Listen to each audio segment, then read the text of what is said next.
Coucou tout le monde, j'espère que vous allez bien. Je suis très ravie de vous retrouver aujourd'hui pour cette nouvelle vidéo dans laquelle je vais vous donner quelques signes qui pourront vous aider à détecter les débuts d'un cancer. Installez-vous confortablement parce que ça commence maintenant. Le cancer est aussi appelé tumeur maligne ou néoplasme, résulte de la survenue d'un dysfonctionnement au niveau de certaines cellules de l'organisme. Celles-ci se mettent à se multiplier de manière désordonnée et à proliférer d'abord localement, puis dans les tissus avoisinants, puis à distance. C'est ce qu'on appelle métastase. Les cellules sont les éléments de base de tout organisme vivant et elles sont responsables de toutes les tâches principales qui nous maintiennent en vie. La tumeur maligne, elle est différente de la tumeur bénigne, qui est une tumeur non cancéreuse, c'est-à-dire elle reste à un seul endroit et ne se propage pas à d'autres parties du corps. Selon les études, le cancer est l'une des principales causes de mortalité dans le monde. Et comme cancer le plus courant, nous avons les cancers du poumon, les cancers du sein chez la femme, les cancers colorectal, les cancers de la prostate, les cancers de l'estomac et enfin les cancers du foie. Vous devez savoir que le cancer n'est pas une maladie unique. Il comprend plus de 100 maladies pouvant toucher n'importe quelle partie de l'organisme. Et selon la façon dont on classe les cancers, on pourrait même dire qu'il en existe plus de 200 types. Concernant les causes, vous devez savoir que très peu de cancers ne sont causés que par un seul élément. La plupart semblent être causés par un ensemble complexe de nombreux facteurs de risque, mais il arrive que les cancers apparaissent chez des personnes qui ne présentent aucun facteur de risque. Un facteur de risque est un état ou une substance qui peut augmenter les risques de développer une maladie ou un cancer. OK? Alors, comme facteur de risque, nous avons la prise de tabac, la prise d'alcool, la sédentarité, le surpoids ou l'obésité, le développement de certains types d'infections, comme l'infection Helicobacter pylori par exemple, qui peut entraîner un cancer de l'estomac, l'infection au virus Epstein-Barr, qui peut entraîner des lymphomes, infection au virus papilloma humain, qui peut entraîner un cancer du col de l'utérus chez la femme, et certaines infections du foie causées par les virus peuvent entraîner aussi un cancer du foie. Comme autre facteur de risque, nous avons le contact avec des substances chimiques et être porteur de certains changements génétiques. Bref, il y a plusieurs facteurs de risque. OK? Vous devez savoir que bien des années d'exposition à un facteur de risque peuvent s'écouler avant que les cancers n'apparaissent. Même les personnes dont le risque est faible peuvent être atteintes d'un cancer. Parce que un faible risque ne signifie pas que le cancer n'apparaîtra pas. Mais plutôt, cela signifie qu'il est moins probable qu'une personne en soit atteinte. Voilà pourquoi il est important de savoir repérer les premiers signes ou les premiers symptômes de la maladie, parce que plus un cancer est diagnostiqué précocement, meilleure est la prise en charge et plus grandes sont les chances de survie. Alors, comme premier signe ou premier symptôme, nous avons les changements physiques, ou soit les manifestations physiques, telles que les changements inhabituels d'un sein chez la femme. C'est-à-dire, la femme peut constater une modification de la symétrie de la poitrine et ou une variation de volume, de la densité ou de la forme d'un ou des deux seins. Ces signes ou ces symptômes peuvent être les signes du cancer du sein. Mais certains cancers du sein peuvent également se traduire par un symptôme inflammatoire provoquant une sensation de chaleur, un gonflement et de douleur au niveau du sein. Comme deuxième changement physique, nous avons la perte de poids, qui est l'un des symptômes les plus courants du cancer. Et selon les types de cancer, 30 à 80% des patients perdent du poids. Ici, lorsqu'on parle de la perte de poids, on voit une perte d'environ 5 à 10% du poids corporel, ou soit 5 à 10 kilos sur une période de 6 mois. Et cette perte de poids est involontaire, parce que les cancers modifient le métabolisme de la personne touchée, en augmentant des besoins en calories et en protéines, tout en perturbant les mécanismes naturels de la faim, de l'appétit et de la satiété. C'est-à-dire la personne touchée par les cancers aura moins d'appétit, va manger moins de calories, mais va dépenser plus de calories, ce qui va entraîner cette perte de poids. Mais d'autres personnes atteintes du cancer prennent du poids. Par exemple, en cas de cancer du foie, qui entraîne une accumulation de liquide dans l'abdomen qu'on appelle ascites, ou dans tout le corps qu'on appelle anasarque. Mais il y a aussi certains cancers qui ont un composant hormonal, comme les cancers du sein et de la prostate par exemple, peuvent avoir pour effet secondaire une prise de poids non désirée. Comme troisième manifestation physique, nous avons la parution d'un nouveau grain de beauté ou la modification d'un grain de beauté. Comme par exemple le changement de la couleur, de la taille ou de la forme d'un grain de beauté est généralement le premier signe du cancer de la peau qu'on appelle mélanome.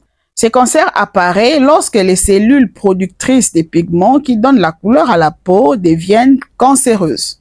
Comme quatrième signe physique, nous avons une voix rauque ou enrouée. On rencontre souvent ces symptômes en cas de cancer de la gorge ou du larynx. En fait, d'autres cancers débutent en général sur les cordes vocales et provoquent rapidement une voix rauque ou enrouée. Certains trouvent leur origine dans d'autres parties du larynx et se développent plus lentement et provoquent en premier lieu d'autres symptômes, comme une difficulté à avaler, une difficulté à respirer, de douleurs au niveau de la gorge et de douleurs à l'intérieur des oreilles. La plupart des personnes atteintes de ce type de cancer sont âgées de plus de 60 ans. Selon les études, le tabagisme constitue les plus grands facteurs de risque et plus de 95% de personnes atteintes sont des fumeurs. La consommation excessive d'alcool augmente également les risques. Alors, si vous avez ces symptômes pendant plus de 2 à 3 semaines, s'il vous plaît, consultez. Comme cinquième changement physique, nous avons l'apparition d'un grosseur ou d'un gonflement. Ces gonflements peuvent apparaître dans n'importe quelle région du corps.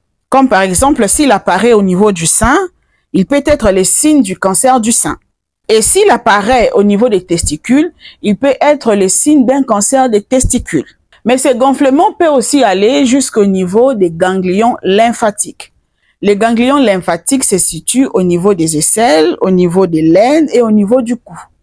Comme sixième changement physique, nous avons la présence des ulcérations, soit l'apparition des plaies dans la bouche qui ne guérit pas. Ça peut être le signe précurseur d'un cancer de la cavité buccale. Septième manifestation physique, nous avons les sueurs nocturnes, c'est-à-dire une transpiration excessive et soudaine pendant le sommeil. Ces sueurs nocturnes se manifestent dans la plupart des cas par des vêtements et draps mouillés, ainsi qu'une sensation de chaleur et de fièvre, qui sont souvent bénignes dans la majeure partie des cas. Cependant, elles peuvent être les signes d'une maladie sous-jacente, comme les cancers du poumon, les cancers du sein, les cancers du foie, les cancers du pancréas, les cancers de la prostate, ou soit elles peuvent être les signes d'un cancer du sang qu'on appelle leucémie. Alors, ces sueurs nocturnes sont causées par la production excessive d'hormones qu'entraînent les cancers. Comme deuxième symptôme, ne confondez pas ou n'oubliez pas, nous venons de voir le premier symptôme, ok? Dans le premier symptôme, nous avons vu les changements physiques ou les manifestations physiques. Maintenant, nous allons voir le deuxième symptôme. Alors, comme deuxième symptôme, nous avons le problème respiratoire qui peut se traduire soit par un essoufflement ou soit par une toux persistante ou soit encore par le deux. C'est parce que le cancer a comprimé ou obstrué les voies respiratoires au niveau du poumon, entraînant de ce fait une gêne respiratoire ou soit des essoufflements ou soit encore une toux persistante. Surtout si la tumeur prend naissance dans les voies respiratoires centrales, c'est-à-dire dans le conduit respiratoire. Parce que c'est là que les récepteurs de la toux sont fréquents. Mais ces gènes respiratoires peuvent également se produire lorsque les cancers provoquent une importante accumulation de liquide au niveau du poumon. Vous devez savoir une chose. Quand les cancers se développent dans un endroit où ils disposent de beaucoup d'espace, comme la paroi du gros intestin par exemple, ou la cavité pulmonaire, il peut rester asymptomatique jusqu'à atteindre une taille importante. À l'inverse, un cancer qui se développe dans un espace limité, par exemple sur une corde vocale, peut provoquer des symptômes alors que la masse cancéreuse est relativement petite. Voilà pourquoi certaines personnes découvrent l'existence du cancer à un stade avancé. Comme troisième symptôme d'un cancer, nous avons les douleurs persistantes. Ce sont souvent des douleurs mécaniques qui surviennent lorsque la tumeur empêche le fonctionnement normal d'un organe ou d'une partie du corps. Par exemple, si la tumeur se situe dans l'appareil digestif, l'alimentation ou la digestion seront bloquées. Et ces blocages deviendra une source de douleur. Mais des fois, les douleurs qui surviennent pendant le cancer sont inexpliquées. D'accord? Comme quatrième symptôme d'un cancer, nous avons les saignements inexpliqués.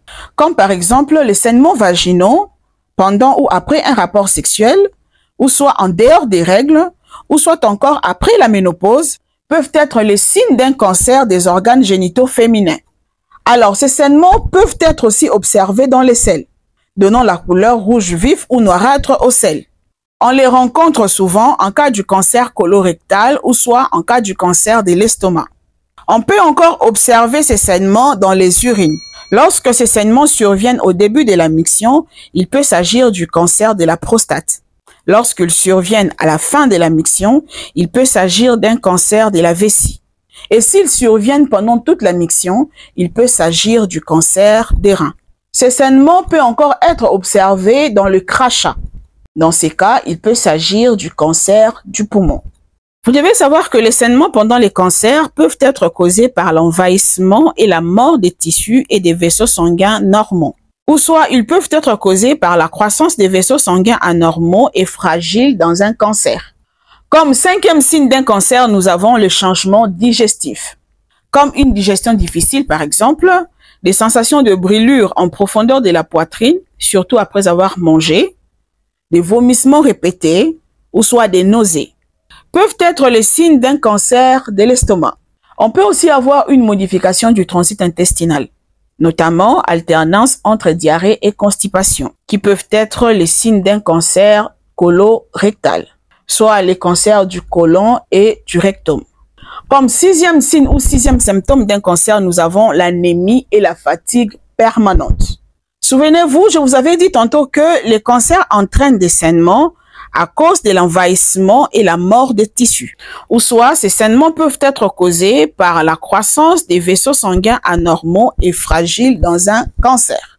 Alors, ces saignements peuvent entraîner une diminution des globules rouges et une réduction de l'oxygène dans le sang, d'où l'anémie, qui va se traduire par une pâleur cutanéo-muqueuse, c'est-à-dire une pâleur au niveau cutané et au niveau des muqueuses. Alors, cette anémie, à son tour, va entraîner la fatigue intense. C'est une fatigue permanente, ou soit persistante. Même après un repos suffisant, vous vous sentirez toujours fatigué. Enfin, comme huitième signe ou huitième symptôme d'un cancer, nous avons des maux de tête intenses et persistants. Ils font partie des symptômes les plus fréquents, quels que soient les types de tumeurs cérébrales, c'est-à-dire en cas de tumeur au niveau du cerveau. Ils se manifestent souvent le matin, parfois accompagnés de nausées ou de vomissements. Ils sont causés par la masse du cancer qui comprime la région où elle est localisée et à l'hypertension intracrânienne qu'entraîne la tumeur. En fait, en grossissant, la tumeur peut limiter la circulation normale du liquide dans lequel baigne le cerveau. Ce liquide est appelé liquide céphalo-rachidien. Alors, comme sa circulation est limitée par la tumeur, bien sûr, il y aura une accumulation de ces liquides. Et cette accumulation va entraîner une hypertension, qu'on appelle hypertension intracrânienne, qui à son tour va entraîner des maux de tête intenses et persistants. Mais retenez que ces signes ou ces symptômes ne signifient pas nécessairement que vous développez un cancer. Ils peuvent être la conséquence d'autres problèmes de santé. Toutefois, il est important de les surveiller et de ne négliger aucun signe inhabituel. Si vous constatez la présence d'un ou de plusieurs de ces signes, s'il vous plaît, veuillez consulter votre médecin. Ou soit, veuillez consulter un personnel médical qualifié pour un diagnostic et une prise en charge appropriée. Parce que plus un cancer est diagnostiqué précocement, meilleure est la prise en charge et plus grandes sont les chances de survie. D'où l'importance de savoir repérer les premiers signes ou les premiers symptômes de la maladie. C'est par ici que nous mettons fin à notre vidéo du jour. J'espère qu'elle vous a plu. Alors n'oublie pas de t'abonner, de liker, de partager et d'activer la cloche de notification pour ne rater aucune vidéo. Quant à moi, je vous dis au revoir et à la prochaine.